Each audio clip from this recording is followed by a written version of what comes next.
आलाय आणि तेव्हा त्यांनी सांगितलंय की तुमचा अर्थसंकल्प हा मर्यादित स्वरूपेत राहू द्या, तो वास्तववादी राहू द्या. वास्तवाचं भान हरवलेलंच हे सरकार आहे.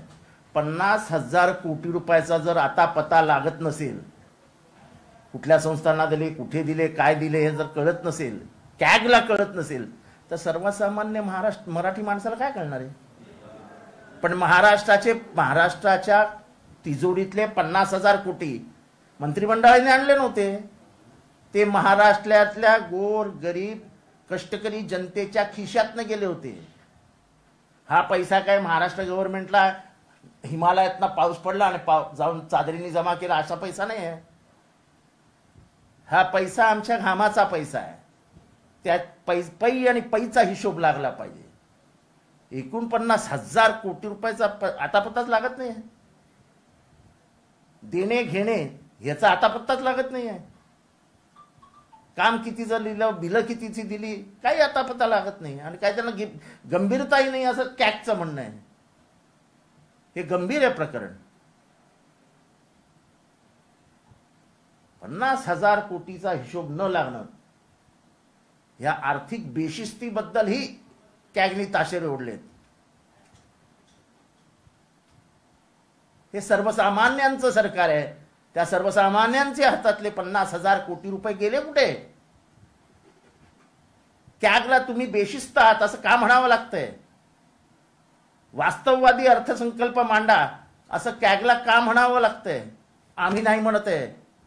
या देशातली अकाउंट्स मधली सर्वात मोठी बॉडी म्हणते.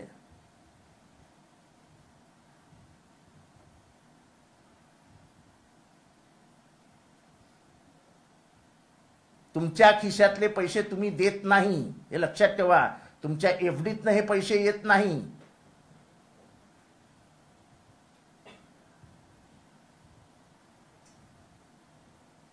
जे हजार 2,000 कोटी रुपये तुम्ही वाटतात ना आमदारांना, ते कुठनं आणणार ते सांगा आता, जेव्हा कॅगने हा अहवाल काढलाय.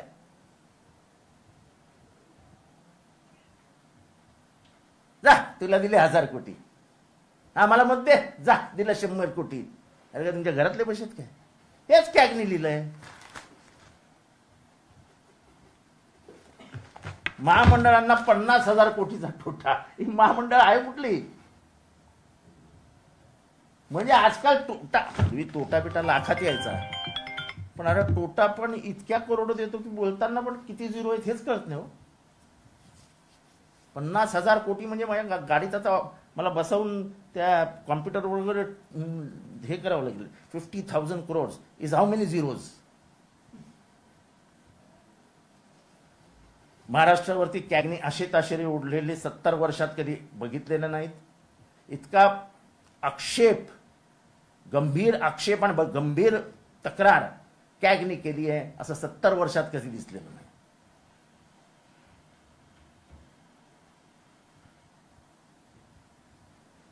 चौसष्ट वर्षात टू बी प्रिसाइज. महाराष्ट्राचे अर्थमंत्री अजित पवार आहेत. शिस्तीच्या बाबतीत त्यांचा कोणी हात धरत नाही असं देखील म्हटलं जातं. असं असताना हे अशा पद्धतीने बेशिस्त वागणूक असते. आता कॅगच म्हणलं की तुम्ही बेशिस्त वागता, तर त्याला काय करणार ना. असं मला वाटतं की त्यांच्याकडनं शिस्तभंग झाला नसावा. अभी डरता क्या नाही करता.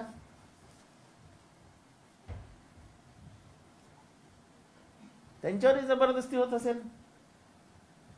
मोडा शिस्त, काय काळजी करू नका, काय होणार नाही. महाराष्ट्राला जनतेला काय कळत नाही. कॅग वगैरे हे फक्त मुंबईत येतात. मुंबईतल्या जनतेला कॅग कळत असेल. बाकी पुणे, नाशिक, विदर्भ, मराठवाड्यातल्या गावातल्या लोकांना काय कळतंय. आपण 50,000 कोटी खाल्ले काय आणि 1,00,000 कोटीचा हिशोब लागला नाही तर काय फरक पडतोय. हे कळत नाही की पैसे त्या ग्रामीण जनतेच्या अर्थकरणातच येतात. ते त्यांचे पैसे, घामाचे पैसे तुम्हाला टॅक्स रूपाने देतात, ते लुबाडण्यासाठी देत नाहीत.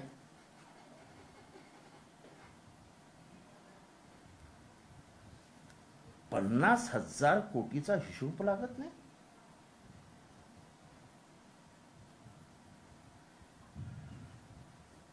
इकडे 50,000 कोटी गोष्टींचा हिशोब लागत नाही. दुसरीकडे कंपन्या देखील तोट्यात आहेत. महाराष्ट्रातल्या मुंबईतल्या जे काही रस्ते कॉन्क्रिटीकरण असेल किंवा अनेक प्रोजेक्टला दिलेले पैसे आहेत, त्या कॉन्ट्रॅक्टरांचे, त्या कर्मचाऱ्यांचे पैसे गेलेले नाहीत, त्यामुळे काम पगार होत नाही आहेत. एसटी कर्मचाऱ्यांचे पगार झालेले नाहीत. त्यांच्या बायकांनी आंदोलन करायचं ठरवलेलं आहे. त्या लाडक्या बहिणी नाहीत तुमच्या? लाडक्या बहिणीच्या घरी नवऱ्याचा पगार पाठवायचा नाही, त्याला काय अर्थ आहे?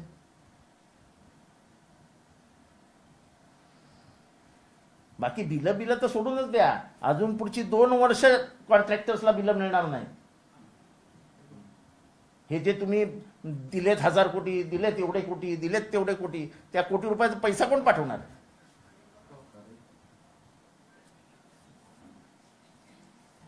त्याची बिलं कोण काढणार? सर, हे जे एवढा घोटाळा करत आहे याच्यामध्ये कमिशनचा एक मोठा प्रमाणात या ठिकाणी 30%. Government is non for 30-40%. असा आता एक टेंडर निघणार आहे, आता निघेल थोड्या दिवसात. खरं जमिनीचं अधिग्रहण केल्याशिवाय टेंडर काढू नये असा CVCचा स्पष्ट आदेश आहे, स्पष्ट आदेश. पण जमिनीचा अधिग्रहण न करता जवळजवळ 75,000 कोटी रुपयाचं टेंडर निघणार आहे. चल, वसई अलिबाग कॉरिडॉर आहे ना, त्याच्यामध्ये खोट्या अशा टपऱ्या उभारून ठेवल्या आहेत. त्याच्यात काहीतरी ह्या गौशाला होत्या, तिथे कोंबड्यांचं काहीतरी घर होतं, असं असं काय काय उद्योग करून ठेवलेत. आणि आता त्याच्यातनं ते 4 पट जमिनीच्या तुम्हाला मिळतं. आता हे कोण करणार आहे हे काय वेगळं सांगायला नको. म्हणजे फक्त लुटायचीच कामं आहेत.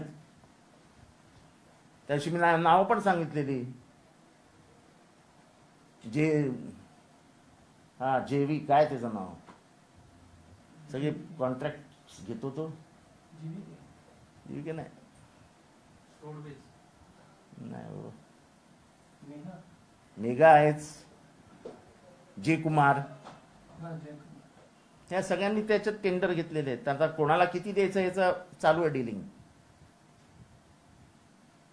आचारसंहिता निघण्याच्या आधी 75,000 कोटीचे टेंडर्स काढले होते. 75,000 कोटी.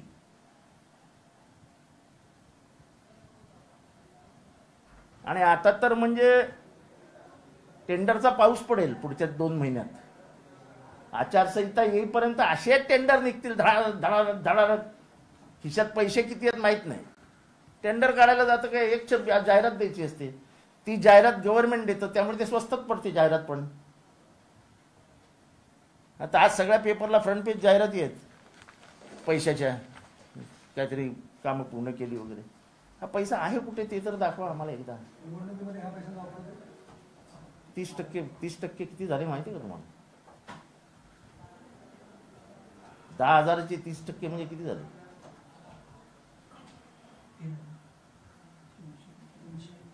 3,000 कोटी रुपये. 288 मतदारसंघ आहेत फक्त. म्हणजे निवडणूक हरण्याची भीती आहे आणि त्यामुळे पैशांचा वापर करण्यासाठी म्हणून तर घाबरलेला अर्थसंकल्प म्हणजे भेदरलेल्या मानसिकतेतले अस्वस्थ सत्ताधाऱ्यांचा अर्थसंकल्प आहे. आणि हे कालपासून जे सुरू केलं ना, विधान परिषद जिंकली, अब विधानसभा जितेंगे. विधान परिषद तुम्ही पैशाचा जुगार खेळून जिंकली. तुम्ही आमदारांना 5 कोटी 100 कोटीचे कामं, 5 कोटी कॅश आणि 100 कोटीची कामं देऊ हे आमिष दाखवून त्या आमदारांना वोट करायला लावलं.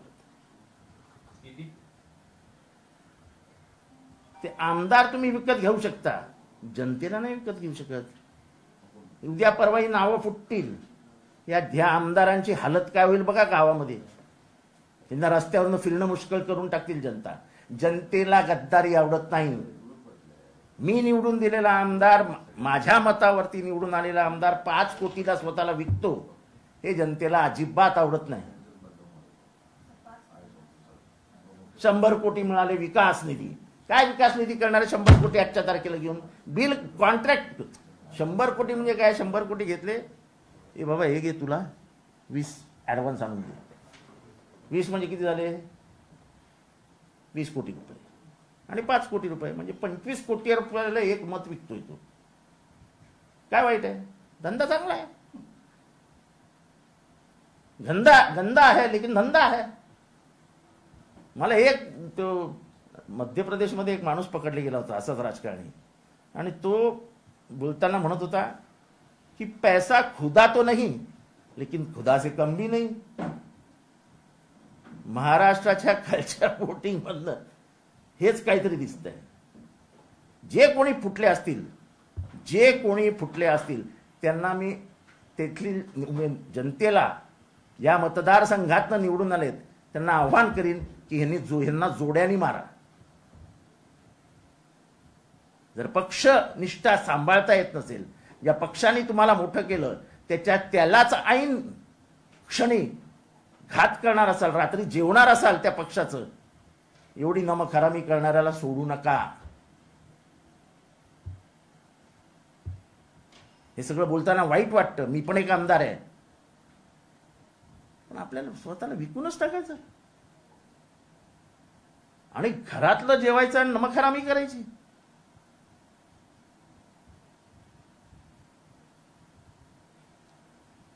विधान परिषद निवडणुकीमध्ये हे नेहमी होतं तसं, मागच्या वेळी पण अशा प्रकारे झाला. तेच मी तुम्हाला सांगतोय, हे मागच्या 2-3 वर्षातच सुरू झालं.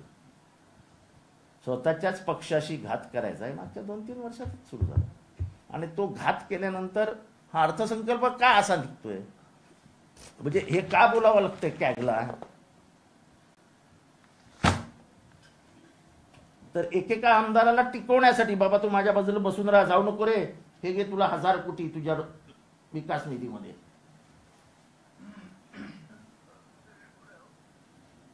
आपलं स्वत्व घाण महाराष्ट्रात पडायला लागलं, याचं फार दुःख होतं. आम्हाला 1 रुपया निधी देत नाही, 1 रुपया. हे मी का वारंवार सांगतोय की ते आम्हाला विकत घेऊ शकत नाही, हे त्यांना माहिती आहे. 50 कोटी नाही 1000 कोटी रुपये दिले तरी आम्हाला विकत घेऊ शकत नाहीत. आणि त्यांना माहिती, यांना निधी देऊन सुद्धा ते आपले होणारच नाहीत, आपल्या वर्मावरच बोट ठेवणार आहेत, म्हणून देत नाही आम्हाला निधी. आणि म्हणून आम्ही महाराष्ट्राच्या जनतेला वारंवार सांगतोय की आम्ही विरोधी पक्षातले आमदार जे आजही त्यांच्या गळ्याला लागत नाहीत, त्यांना 1 रुपयाही मिळत नाही. करोडो रुपये घेऊन गेलात तुम्ही, पण जनतेने 31 जागा काढून घेतल्या ना तुमच्या. आणि खास करून हे उदाहरण अजित पवारांना जास्त लागू होतं. सगळ्या अर्थसंकल्पात सगळ्या निधीमधनं ते चलो बारामती बसमध्ये बसून जायचे. 50,000 मागे पडले. तानाजी सावंत 81,000 मागे पडले. लोक फार चालाक असतात. Don't take voters for granted. Muslim समाजाला काय दिलं या अर्थसंकल्पाने? दलितांना काय दिलं या अर्थसंकल्पाने? ओबीसी, बीसी, एससी, एसटी सगळ्या मागासवर्गीयांच्या स्कॉलरशिप्स थांबवून ठेवल्या आहेत. पैसे नाही आहेत द्यायला. हा फालतूचा खर्च करायला वेळ आहे तुम्हाला? ही उधळपट्टी करायला वेळ आहे?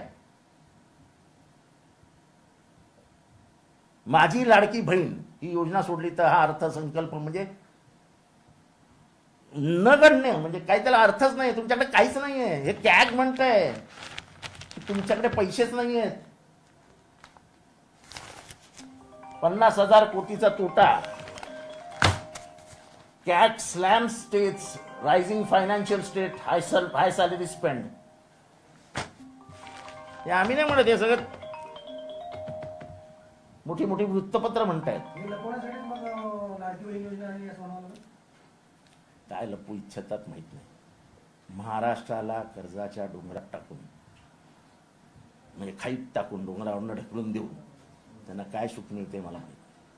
कॅगनं आणखी स्पष्टपणे म्हटलंय, राज्य सरकारच्या 41 सार्वजनिक कंपन्यांचा संचित तोटा तब्बल 51,000 कोटी. ते काय मी सांगितलं ना, म्हणजे गव्हर्नमेंट स्टेट मॅनेज ज्या ऑर्गनायझेशन्स आहेत, MSRDC वगैरे असे जे आहेत, त्यांचा संचित तोटा महामंडळांना 50,000 कोटींचा. आज काही वाचतच नाही महाराष्ट्रात आजकाल. 1 लाख कोटी ह्याला दिले, 1,00,000 कोटी त्याला दिले, त्याला दिले. अरे पैसे कुठे आहेत?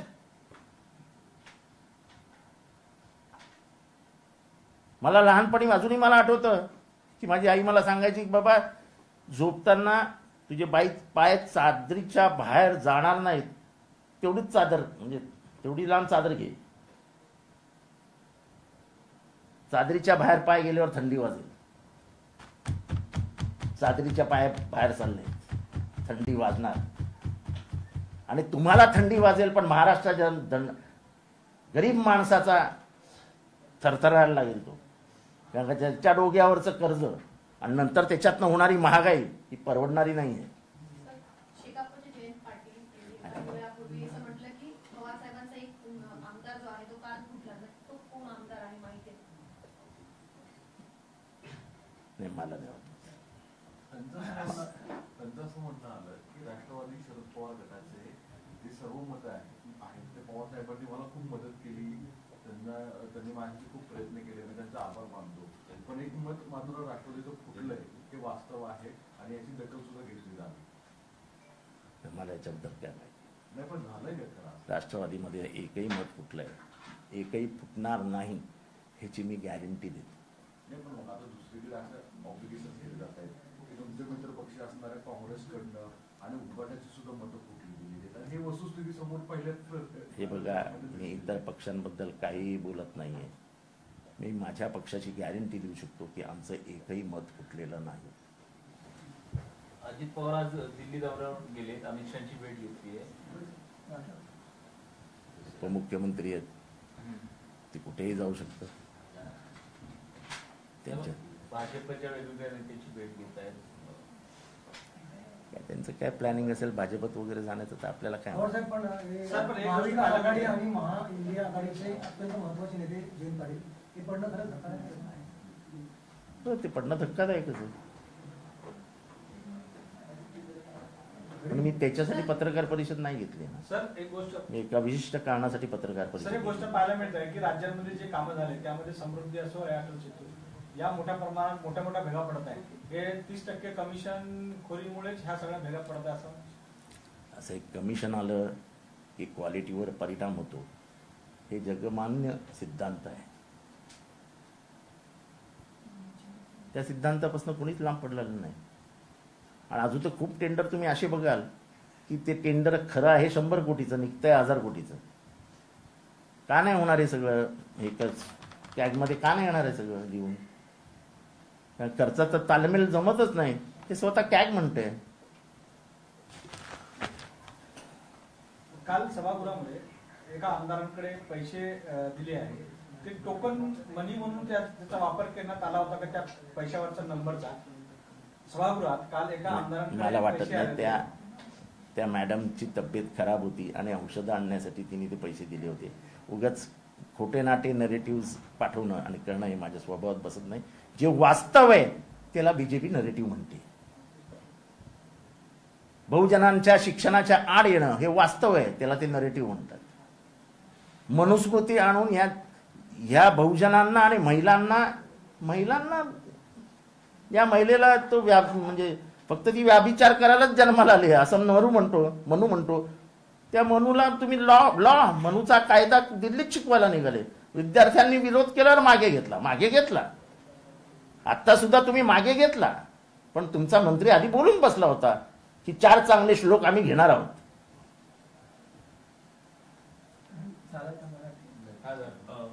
कालच्या निवडणुकीचं आणि मला कालची निवडणूक काल संध्याकाळी माझ्यासाठी संपलेली आहे. आता पुढचं आपलं काम सुरू करूया. झाली मिरवणूक झाली. सर एक मिनिट, फक्त शेलार यांचा एक दावा त्यांनी आज केलेला आहे पत्रकार परिषदेमध्ये. त्याच्यामध्ये त्यांनी स्पष्ट आरोप केलेले आहेत की एका बाजूला उबाठा आणि शरद पवार राष्ट्रवादी या दोघांनीच जयंत पाटील यांना अडचणीत आणलं, फक्त उभा केलं, मतं मात्र त्यांची दिली नाही. त्याच्यामुळे या दोन्ही पक्षांची मतं फुटल्याचा दावा त्यांचा आहे. या प्रक्रियेमध्ये तुम्ही आहात होतात म्हणून स्पष्ट प्रश्न आहे. असं आहे की माझ्या पक्षापुरतं बोलायचं झालं, एकदा साहेबांनी सांगितलं की ती आमच्या दृष्टीने काळ्या दगडावरची पांढरी रेष आहे. त्यामुळे आमचं या मताबद्दल शंका घेणं हे चुकीचं आहे. आमच्यातला एकही माणूस फुटलेला नाही. आणि आम्ही सगळे पवारसाहेबांच्या घरी जाणारी माणसं आहोत. जाताना लाज नाही वाटणार काय? म्हणतं खाईल स्वतःच. त्यामुळे मी खात्री देतो की आमच्यातला एकही माणूस फुटू शकत नाही.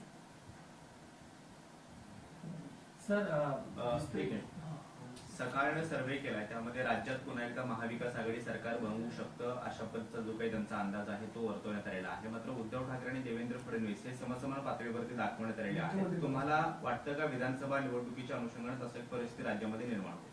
आम्ही 175च्या वरती जागा जिंकू ह्याची आम्हाला खात्री आहे. आणि काल जो आमदार फोडाफोडीचा प्रकार झाला आणि ज्या रकमा बाहेर येत आहेत 5 कोटी 10 कोटी, त्याच्यातनं महाराष्ट्राची जनता अजून अस्वस्थ होईल की ह्या राजकीय संस्कृती जी यशवंतराव चव्हाणांनी महाराष्ट्रात निर्माण केली होती त्याला तलवारीची कापून तुकडे तुकडे करून यांनी फेकून दिले. समाजकरण, हे करण ते करण सगळं बाजूला ठेवा, चाललंय फक्त अर्थकरण. साहेब, याला जोडून एक प्रश्न आहे की ज्या पद्धतीने उद्धव ठाकरेंना मुख्यमंत्री पदासाठी म्हणून पसंती मिळते, असं वाटतं तुम्हाला महाविकास आघाडीने त्यांना चेहरा दाखवला? अजून वेळ नाही सगळं ठरवायला, ते वरचे लोक ठरवतील. मी फक्त मी वाचतो सकाळी, ते दुपारी येऊन बोलतो. माझं व्यक्तिगत मी त्याला मताला किंमत शून्य आहे. मला मुख्यमंत्री व्हायचं करतील. पवार साहेब म्हणतात की 225 काय तरी उगाच माझं मत काय किंमत आहे काय? सर 225 पेक्षा 225 जागा पवार साहेबांचा दावा आहे. पवार साहेबांचा दावा असेल तर 100% खरा. 225 जर ते म्हणत असतील तर त्यांचं कॅल्क्युलेशन झालेलं आहे. तुम्ही 175 अहो मला माहित नाही ना 225 म्हणाले ते. नशिबाने तुम्ही सांगितलं 100% खरं. विचारो तुम हिंदी में पूछ लो भाई. हो गया. विचारा फटाफट. यार हिंदी में पूछो ना यार, क्या कर रहे झालं? हैं? सर फिलहाल जो कैग ने बहुत गंभीर रूप से उन्होंने कई रिमार्क्स दिए हैं, उसमें जो एक डिसिप्लिन फाइनेंशियल होनी चाहिए राज्य में दिखती नहीं है. जो कैसा है खर्च है उसमें कहीं तालमेल नहीं है. कहीं कैसा है, ये इनडिसिप्लिन सरकार है और इसलिए वो कहते हैं कि कहीं तालमेल ही नहीं नजर नहीं आता है. डिस्ट्रीब्यूशन आणि रिसिट्स ह्यांच्या म्हणजे तालमेल कहीं है ही नहीं. और रही बात तो वो बोल रहे 50 करोड़ रुपए का हिस्सा, 50,000 करोड़ में 50 करोड़ 50 खोके वो दिल में बैठा है ना. तो 50,000 करोड़ 50,000 करोड़ का हिसाब ही नहीं लग रहा है. 50,000 करोड़ रुपए का हिसाब न लगना इसका मतलब क्या हो गया? अच्छा, उन्होंने कहा है कि महामंडल जो विविध महामंडल है वो 50,000 करोड़ के लॉस में है, यानी 1 लाख करोड़ रुपए. समझ नहीं पा रहे किधर जा रहा है. उन्होंने कहा है कि हम कह रहे हैं और लगातार कहेंगे कि अर्थसंकल्प वास्तववादी करो. ये जो पैसा बांटने का काम करते हैं ना आप, कि फूटे हुए आमदार कहीं भाग ना जाए, ले तेरे को 1000 करोड़ दे, तुझे 2000 करोड़. वो 1000 करोड़ रुपया जाएंगे क्या? काम के लिए जाएंगे? पैसे ही नहीं तुम्हारे पास. कागज के घोड़े रहते उसको दौड़ाने का काम कर रहे हैं. दूसरा सवाल ये है कि कल के जो चुनाव के नतीजे आए हैं उसको लेके महाविकास आघाड़ी जो कोई कहा जा रहा है कि ये बहुत हवा में थे, अभी हमने इनको जमीन पे ला दिया, ऐसा है. महायुति बहुत आगे जाएगी और यही डिसिप्लिन दिखेगी. यही बात मैं हमेशा दोहराता हूं. तुम आमदारों को खरीद सकते हो, जनता को नहीं. तुम्हारे पास 41 यानी आज की तारीख में 207 आमदार है. तुम्हारी इतनी बड़ी ताकत होते हुए भी तुमको लोकसभा में लोगों ने क्यों पराजित किया? क्योंकि जो तुम्हारी मगरूरी है, जो गुरूर तुमको आया है, हम पैसों से कुछ भी खरीद सकते हो. एक आमदार को तुम 25-50 करोड़ रुपया देके खरीद सकते हो, जनता को नहीं खरीद सकते हो. और मैं गारंटी से बोलता हूं, खास करके कल के दिन में जो हुआ है और जिन आमदारों ने गलती की है, वो आमदारों का नाम जब पता चलेगा, जनता उनको जूते से मारेगी, जूते से.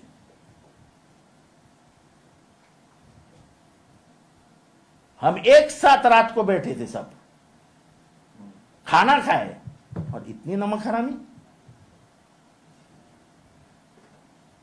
लेकिन इसका अंदेशा तो कैलाश गोरंट्याल जैसे जो कांग्रेस के विधायक है तो पहले से ही बता रहे, चुनाव के पहले से ही तो अंदेशा बता रहे, कैसा हो सकता है? देखो ऐसा है, मैं बहुत लगाव रखता हूं पार्टी से, मुझे लगता है हर आदमी को ऐसा ही लगाव होगा पार्टी से, तो मैं कभी किसी के बारे में संशय नहीं लेता, मैं शक के नजरिए से कभी भी उनको नहीं देखता। लेकिन ये जब होता है तब दिल टूट जाता है कि पार्टी ने हमको क्या नहीं दिया, हम कौन थे, हमारा अस्तित्व क्या था, हमारे माँ बाप का नाम भी नहीं मालूम था गांव में, वो सब हमें पार्टी ने दिया है। उस पार्टी से नमक हरामी करते हुए जरा भी शर्म नहीं आती है, जरा भी लज्जा नहीं लगती है क्या? पत्थर दिल है क्या? दिल नहीं है आपको? फिर ये सवाल ये भी होता है कि जिन जयंत पाटिल को आप सपोर्ट कर रहे थे वो भी अब एक शक निर्माण कर रहे हैं कि एक वोट जो राष्ट्रवादी का था वो भी, मैं गारंटी देता हूं राष्ट्रवादी का एक भी वोट फूटा नहीं है। उनके मन में तो शक मैं उनका मन नहीं जानता हूं ना, मैं उसके मन में नहीं हूं ना, अंदर जाके देखा नहीं हूं। पर जहां तक मुझे पूछोगे, मैं 100% गारंटी के साथ कहता हूं कि हमारा एक भी वोट फूट नहीं सकता है। आशीष शेलार इसी को आगे बढ़ाते हुए कहते हैं कि जिस तरीके से जयंत पाटिल, आशीष शेलार क्या कहते हैं? सवाल दूसरा है कि जयंत पाटिल जैसे छोटे पार्टी के लोगों को इन्होंने खत्म करने का काम शरद पवार हो या उद्धव ठाकरे वो कर रहे हैं, उनके साथ आप लोगों ने षड्यंत्र किया। तो क्या जानकर को परभणी में भेज के लोकसभा में आ रहा के वही काम इन्होंने किया था क्या जनता के बीच में? ये तो आमदारों को खरीदी बिक्री का दुकान खोला था, भाव लगा रहे थे शाम से परसों, यानी चुनाव कल था, परसों शाम से हमारे एक आमदार को फोन आया था, 4 करोड़ रुपया देता हूं, प्लीज प्लीज प्लीज, 100 करोड़ रुपए का काम देता हूं, प्लीज प्लीज प्लीज। आमदार और फोन करने वाले का नाम भी बताऊंगा, पर जरा थोड़ा मर्यादा रखता हूं। आप लोग हमेशा बीजेपी पे आरोप करते थे कि ये छोटी पार्टी को आगे नहीं बढ़ने देना चाहते, खत्म करता, बीजेपी ठीक वही उल्टा आप लोग के साथ करने लगा। ऐसा है, छोटा पार्टी खत्म करना ये लोकसभा और विधानसभा की बात है। यहाँ तो आमदार दुकान खोल के बैठे हैं, तो क्या करेंगे? तुम खरीदने वाले आ जाके खरीद के लेके जाते हैं। अपना स्वत्व ही लोग अगर लोग बेचना चाहते हैं, कौन रोक सकता है? क्योंकि अभी कुछ दिखने आने जाने का कोई ये नहीं है, अभी तो आज से वो कोई दिखेगा भी नहीं मुंबई में, लेकिन नाम तो पेपर में आएंगे, नाम तो सोशल मीडिया पे चलेंगे, वो उनके गांव में जाएंगे। लोग ये बर्दाश्त नहीं करते, लोगों को गद्दारी पसंद नहीं आती है।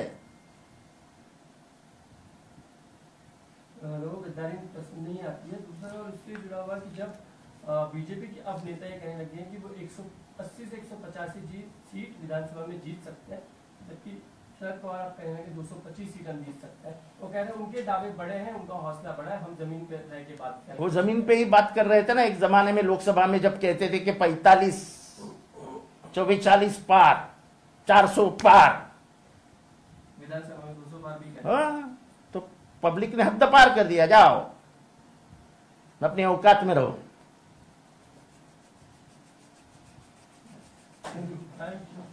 सर ते 25 जूनला संविधान हत्या दिन म्हणून आता भाजप साजरा करणार, नोटिफिकेशन काल केंद्राने असं आहे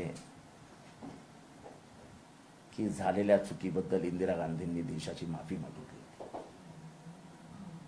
तेव्हाची राजकीय परिस्थिती याचा व्यवस्थित अभ्यास करायला हवा। नवीन जनरेशनला तेव्हा काय झालं, कशामुळे झालं याची काहीही कल्पना नाही।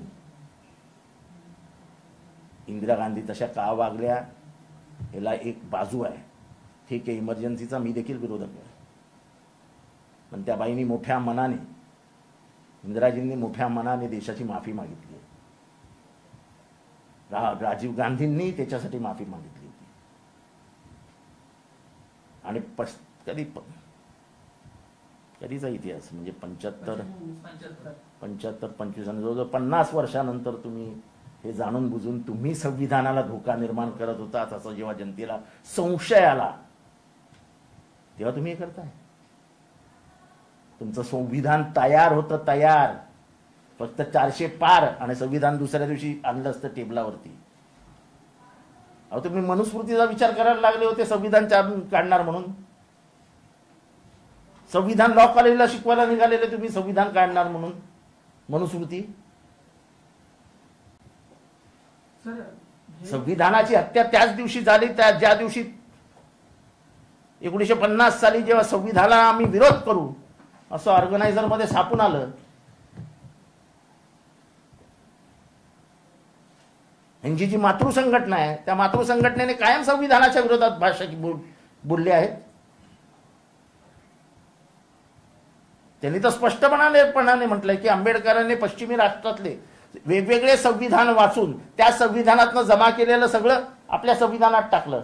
आणि गांधी काय म्हणाले होते जेव्हा नेहरूंना त्यांनी सांगितलं की संविधान सभेचे त्यांना अध्यक्ष म्हणजे ड्राफ्टिंग कमिटीचा अध्यक्ष करा, तेव्हा गांधीजींचं हे वाक्य होतं की ज्याने सर्वात जास्त शोषण बघितलंय, अनुभवलेलं आहे, तोच भारताला न्याय देऊ शकेल. आणि म्हणूनच डॉक्टर बाबासाहेब आंबेडकरांना तुम्ही संविधान समितीचा अध्यक्ष बनवा, हे नेहरू गांधींनी ठरवलं होतं. आणि त्याच्यातलं हे वाक्य फार महत्वाचं आहे की ज्यांनी स्वतः शोषण बघितलंय तोच शोषितांचं दुःख व्यवस्थित समजू शकेल. आणि आपल्याला संविधान तसंच हवं. त्या संविधानाला तुम्ही विरोध केला होता. सर, केंद्र सरकार जब इस तरह का 25 जून 1975 को जो इमरजेंसी लगी उसको अगर संविधान की हत्या के रूप में मनाना चाहे तो एक बड़ा सवाल उठता है, क्या कहेंगे? बड़ा क्या सवाल उठता है, बड़ा क्या सवाल उठता है.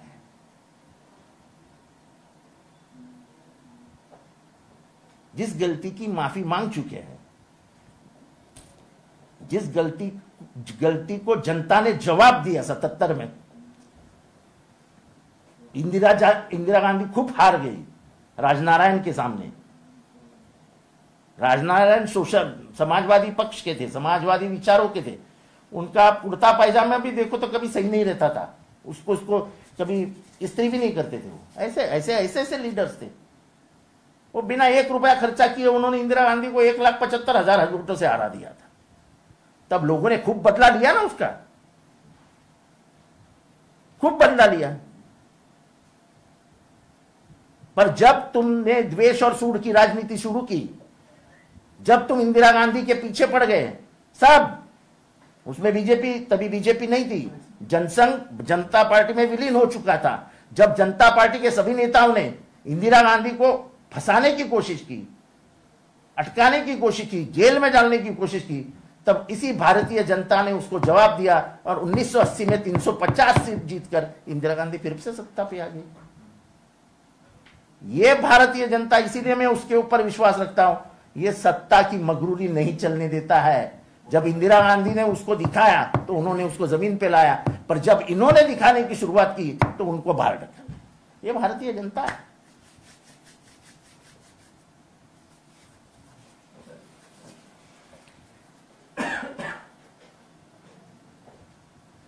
कैमरे काढा, रूम काढा.